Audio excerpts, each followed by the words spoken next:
Eileen, if I've got it right, you had an experience in India of a spiritual nature, something Yep, like the one I experienced that I put on my website.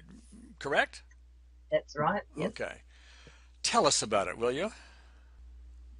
And when I stepped up to the oneness being, she opened her eyes and looked into my eyes, put her arms around me and hugged me, and I put my head on her shoulder and disappeared.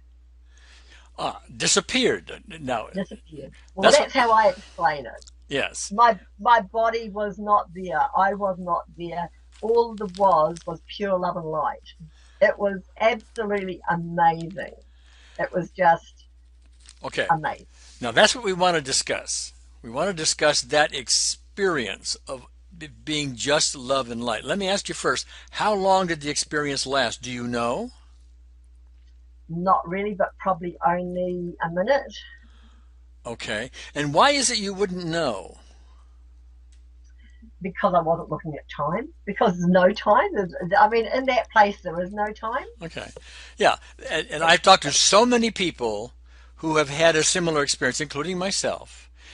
And many of them say there is no time. Yeah, I And know. that's very hard. That's very difficult for someone who's never been in this state or only hears about the state to say, well, it's a place where there is no time. How do you explain that to somebody who has no concept of what it is to be in no time? Because we're used to time all the time, you know. I mean, our watch tells us where to go and when to be there, and we're Yeah. in time. We go to bed at night at a certain time and wake up at a certain time, and time. How do you explain to somebody this blissful state where there is no time? I don't know how you explain it to somebody. I think you have to experience it to Yeah. really believe it. Yes. I think Okay. I don't think somebody just telling it to you, you would believe it. Yeah, I've tried I to think you have to experience it to believe it. I've tried to tell it to many people, and Yeah. people tend to just nod their head and say, "Well, that's nice, Gary." Yeah. You're a Fruit Loop, Gary. Let me ask you this: in that state you were talking, where you disappeared, this is your way of putting it, this love and light, etc. Was there any space? Let me say it differently. Was there any separation between you and anything? There's space between you and anything else? No, just one. Just, Just one. yeah, It was like I was at one with it. Was like I melted into her and I melted into everything else around us. It was like that was all there was. There was nothing else. That's all there is the one. yes.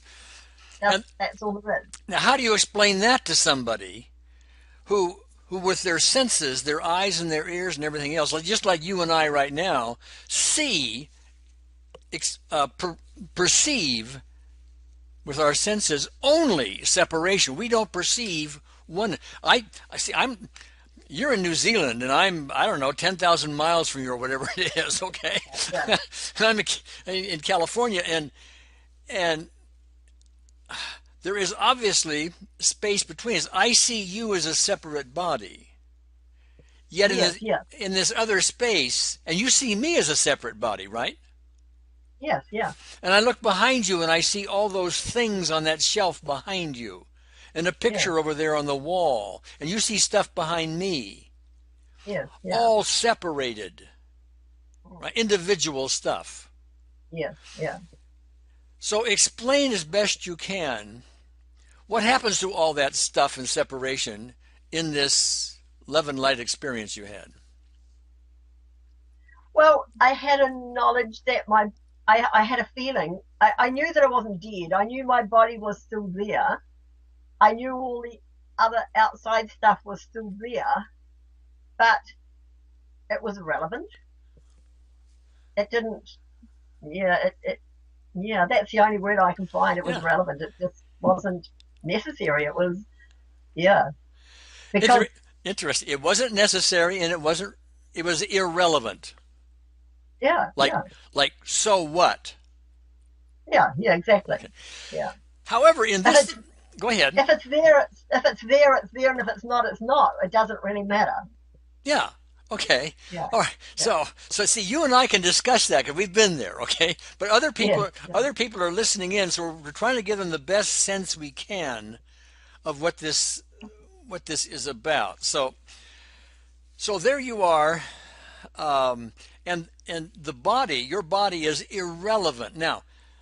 In this experience here, in our sensory experience right now, the body is very relevant because you're really concerned about its health, you're concerned about its reputation, you're concerned about its shelter, and really, I mean, in fact, most of your thoughts center around somehow, in one way, shape, or form, your body and its comfort, safety, etc. Would I not be correct?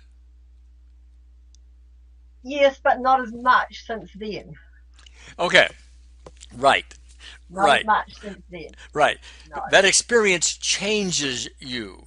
You see the world yes. differently. But remember, Yes. we're talking now to people who are listening in who haven't had our experience, Yes. and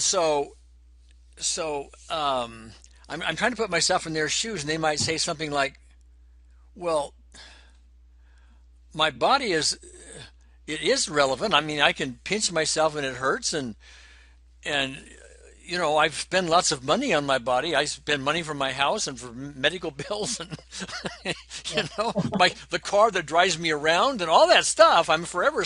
In fact, I go have a job many hours a day that give me enough money to buy the things so my body can be okay.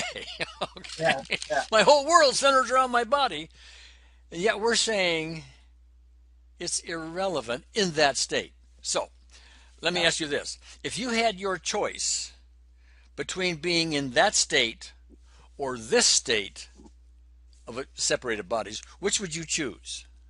Oh, there's no choice. I'd have to be in that state. Okay, but Love and light. so why aren't you there? Why would you be here when you could be there? Because my consciousness isn't high enough yet for it to be there, All right. for me to be there. And I think I would explain to people that it's more about the inside than the outside. It's more about what we feel inside, where the love and light is, to live in our heart rather than our head. Mm-hmm. To be in that inner space is when you stay there more often. It's when you're outside of yourself. And I mean, we're outside of ourselves a lot. That's part of being human. That's we have to be there. Mm-hmm. But I think it gets to a stage where you sort of not flip, but you can change from one to the other. You can be in a really good state, as high as what your consciousness will allow you to be in, Mm-hmm. and then you can't come back out of yourself, and you're in the real world as everybody else sees it, as everybody sees it, like Yes. with our house and our car and our everything else. Yes. And our money and Yeah. Okay. So,